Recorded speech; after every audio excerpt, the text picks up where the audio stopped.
Driving at night had never bothered me before. In fact, I preferred it. The open road, the quiet hum of the engine, and the lack of traffic made for a peaceful experience. I had taken more night drives than I could count, crisscrossing state lines fueled by gas station coffee and late-night radio shows. But that night was different. That night, I made a stop I shouldn't have. I was halfway through my drive from New Mexico to California, the highway stretching endlessly ahead of me. The desert surrounded both sides of the road, an ocean of darkness broken only by the occasional highway reflector or distant truck stop. The night sky above was vast, speckled with stars that seemed almost too bright against the black emptiness. I glanced at my fuel gauge, just under a quarter tank. I could push it another 50, maybe 60 miles, but I knew better than to take that risk. Out here, in the middle of nowhere, running out of gas wasn't just an inconvenience. It was dangerous. Cell service was spotty, and the thought of being stranded alone in the desert with no help in sight sent a chill down my spine. A blue sign ahead read, "Gas, food, next exit 1 mile." I took the exit, my fingers tightening around the wheel as I scanned the road ahead, hoping this gas station wasn't abandoned like so many others I had passed along the way.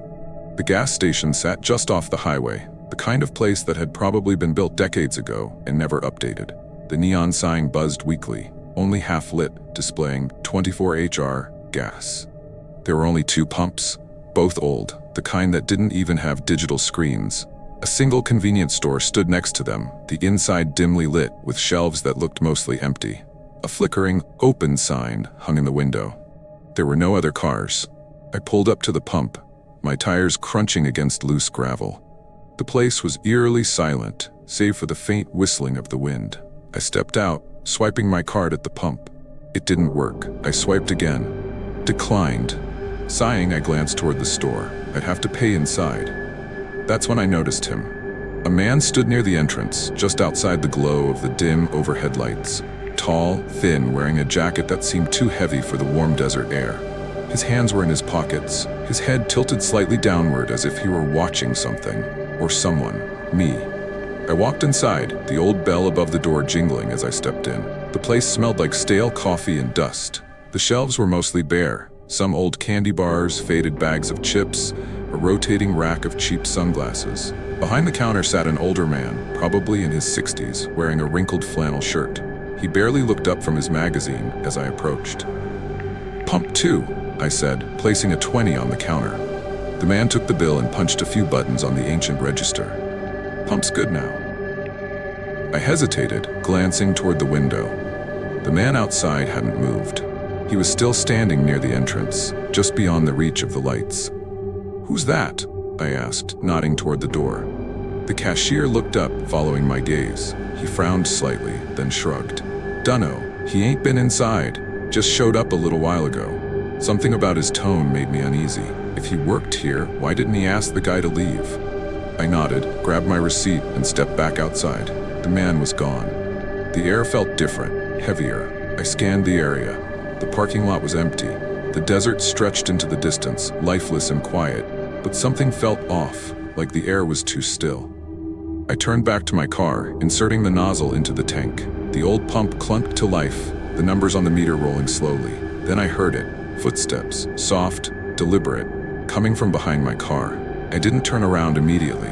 Every instinct in my body told me not to. Instead, I looked at my side mirror. A figure stood behind me, too close. My heart pounded. I forced myself to turn. No one was there. The pump clicked, signaling a full tank. I placed the nozzle back and walked briskly to my driver's side door, glancing around as I did. Still no sign of him. I got in, locking the doors immediately. My hands gripped the wheel as I exhaled, trying to steady my nerves. Maybe I was imagining things. Maybe I was just tired. I reached for the ignition and froze. The passenger seatbelt was buckled. I hadn't touched it. I hadn't had a passenger. My car had been empty. A chill crawled up my spine. I unbuckled it with trembling hands, glancing into the back seat, empty. I started the engine, and that's when I saw him, standing just beyond the edge of the gas station lights, barely visible in the darkness, watching. I threw the car into drive and peeled out of the lot, my tires kicking up dust. My breath was coming in sharp bursts, my hands slick on the wheel. The headlights illuminated the empty highway ahead, but I couldn't shake the feeling that I wasn't alone. I checked my mirrors. No cars, no movement. But that didn't mean he wasn't there. I drove for an hour without stopping. The gas station soon became a distant memory, swallowed by the darkness of the desert. It wasn't until I reached the city limits that I finally let out a breath I hadn't realized I was holding. I pulled into a well-lit diner and parked. The place was crowded, safe. I sat there for a long time, watching people come and go, grounding myself back in reality. And that's when I noticed it. The receipt from the gas station, sitting on my passenger seat. At the bottom, scribbled in shaky handwriting, was a single sentence. "Don't stop again."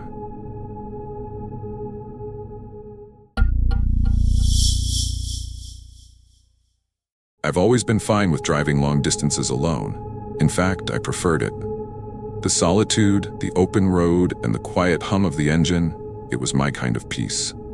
But sometimes, peace is deceptive. This happened about a year ago. I was driving cross-country for work, a long-haul stretch from Texas to California. I had planned to push through the night, but exhaustion got the better of me somewhere in Arizona. I wasn't about to risk falling asleep at the wheel, so I decided to find a place to rest for a few hours. The solitude was almost comforting. Just me, the steady hum of my engine, and the rhythmic bounce of the road beneath my tires. Then I noticed the headlights in my rearview mirror. At first, it was just a pair of faint orbs in the distance, another traveler on this lonely stretch of road. But something felt off. Within minutes, they had grown brighter, closer, closing the distance between us far too fast. Much closer. The car behind me had caught up fast, too fast. Its headlights flooded my rearview mirror, the bright beams nearly blinding me. I moved into the right lane, expecting it to pass. It didn't.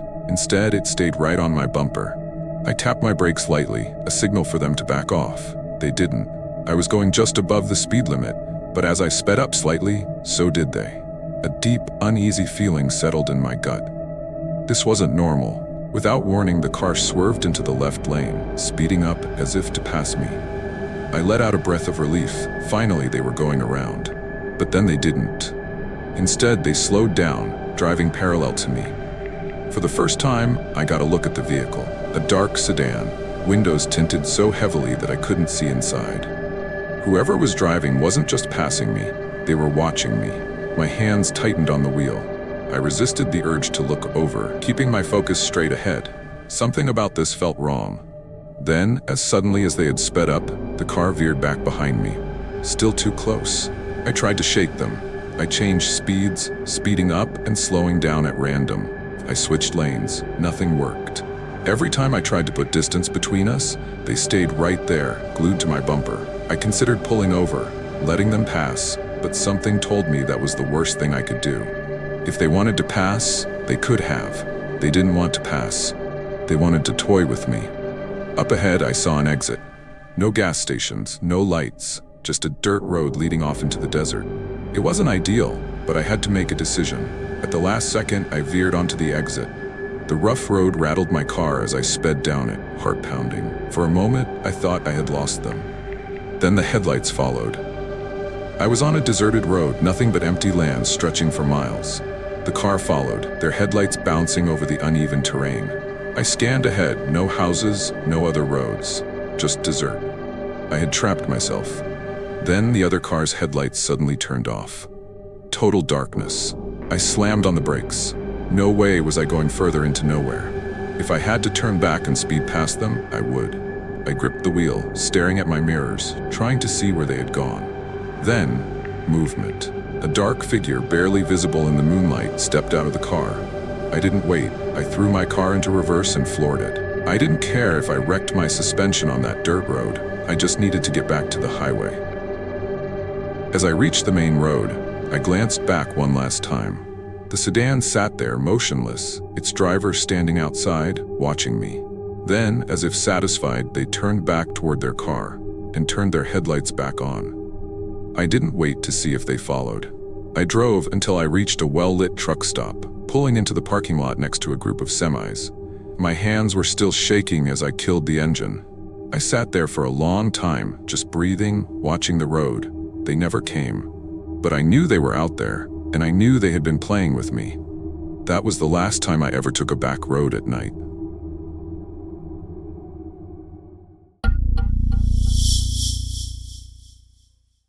It was about a year ago when this happened. I was driving through the middle of nowhere in Arizona, somewhere between Phoenix and a town so small it barely had a name on the map. The highway stretched endlessly ahead of me, an unbroken ribbon of asphalt cutting through the desert. My only company was the distant glow of stars overhead and the rhythmic hum of my tires on the pavement. The air outside was warm, thick with the dry scent of sagebrush and dust. Inside my car, the AC was on low, battling the heat that still lingered from the day. I had been driving for hours already, my playlist cycling through the same handful of songs. The monotony of the road made my eyelids heavy, but I kept pushing forward, telling myself I'd stop soon, just a little further down the highway. The road signs were few and far between, most of them faded and riddled with bullet holes, marking exits to nowhere. Occasionally, I'd pass an old gas station, its neon sign flickering, or a vacant lot where a building had once stood. Civilization felt like a distant memory, swallowed by the vast, open land. Then, in my rearview mirror, I saw headlights. At first, I barely registered them. Another car on the highway, nothing unusual. But as the seconds ticked by, I realized something was off. The headlights were coming up fast. The car behind me got closer, way too close. Its high beams flashed, momentarily blinding me in the mirror. I flipped my rear view to dim the glare, but the car didn't back off. If anything, it inched closer. I moved into the right lane, expecting the driver to pass me. They didn't. They just stayed right on my bumper. For miles, they trailed me, their headlights flooding my car, their presence an unspoken threat. Every instinct in me told me something was wrong. This wasn't just some impatient driver. I gripped the wheel tighter, my pulse quickening. I thought about calling the police, but what would I even say? Someone's following me? That wasn't exactly illegal. Still, I felt it. That creeping, gnawing sense of danger. Then the car swerved. Without warning, the car veered into my lane, forcing me toward the shoulder. My heart leaped into my throat as I yanked the wheel to keep control. Gravel kicked up beneath my tires as I skidded slightly before regaining my grip on the asphalt. I sped up. The other driver did too. My mind raced. Was this a road rage incident? A random psycho? A carjacking attempt? I didn't know, but I wasn't about to find out. I floored the gas pedal, my old Civic protesting as the engine roared.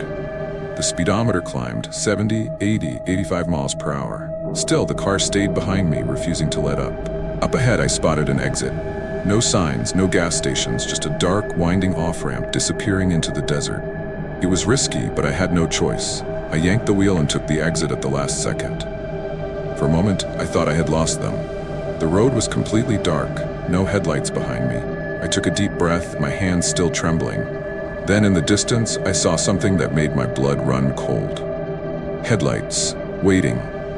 They had taken a different route. They knew I'd try to escape. I slammed on my brakes, my car coming to a screeching halt in the middle of the empty road. The other car did the same, stopping about 50 feet ahead. We just sat there, two cars, two sets of headlights illuminating the barren stretch of highway. I couldn't see inside their vehicle. The windows were too dark. No one got out. They just waited. I felt trapped, my mind racing through every possible scenario. If I reversed, they could follow. If I tried to turn around, they could ram into me. Then, the driver's side door of the other car opened. That was all I needed to see. I threw my car into reverse, spinning my tires as I backed up as fast as I could.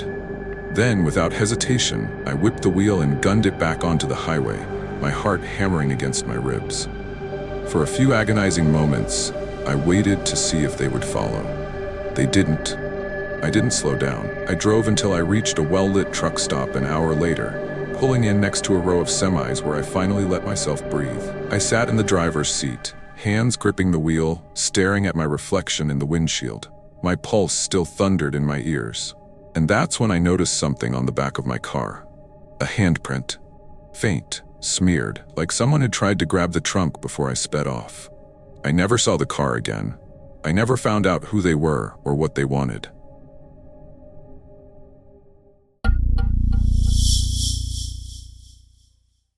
I've always been fine with driving long distances alone. In fact, I preferred it. The solitude, the open road, and the quiet hum of the engine, it was my kind of peace. But sometimes, peace is deceptive. This happened about a year ago. I was driving cross-country for work, a long-haul stretch from Texas to California. I had planned to push through the night, but exhaustion got the better of me somewhere in Arizona. I wasn't about to risk falling asleep at the wheel, so I decided to find a place to rest for a few hours.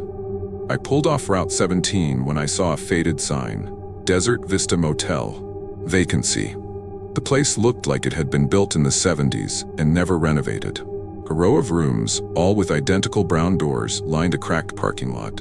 The only other vehicle was a dusty pickup truck parked near the office. The office door creaked as I stepped inside.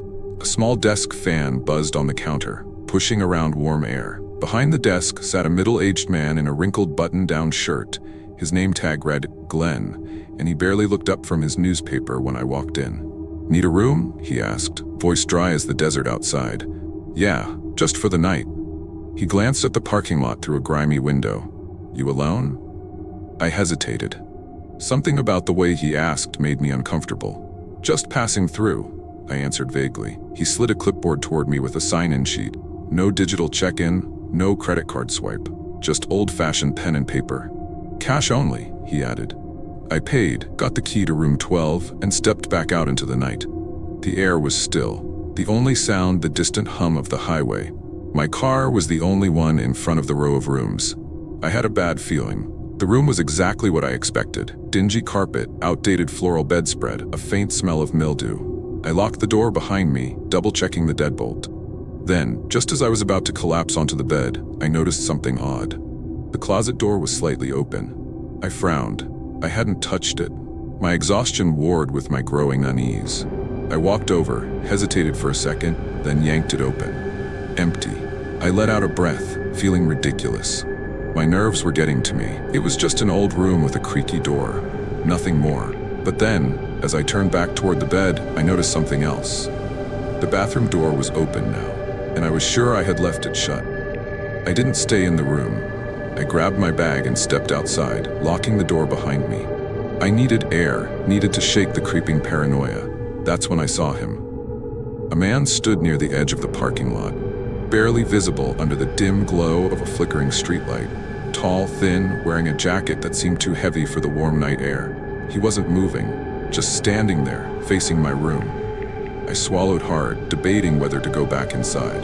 Instead, I walked toward my car, acting as if I was just grabbing something. My keys clinked in my hand as I kept my eyes on him from the corner of my vision. Then, he took a step forward. I locked myself in the room, heart pounding. I didn't turn on the lights. If he was watching, I didn't want to give him any reason to know where I was inside. Then came the knock.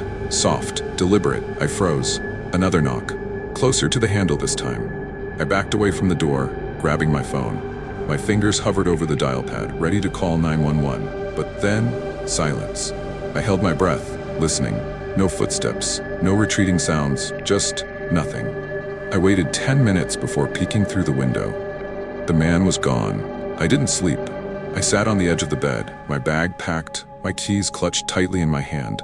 I wanted to leave, but something inside me told me to wait. Something felt off. Then I noticed it. The closet door. It was slightly open again. I stood, every hair on my body standing on end. I hadn't touched it since earlier. I hadn't heard it move. Slowly, I reached out and pulled it open. Inside, on the dusty carpeted floor, muddy footprints, and not mine. Someone had been inside the room with me. I grabbed my bag and bolted. I didn't care about the refund. Didn't care about anything except getting out of there. The office light was still on as I sped past. Glenn stood behind the counter, watching me with an expression that was hard to read. Like he knew. I didn't stop driving for hours. I never reported it. What could I even say?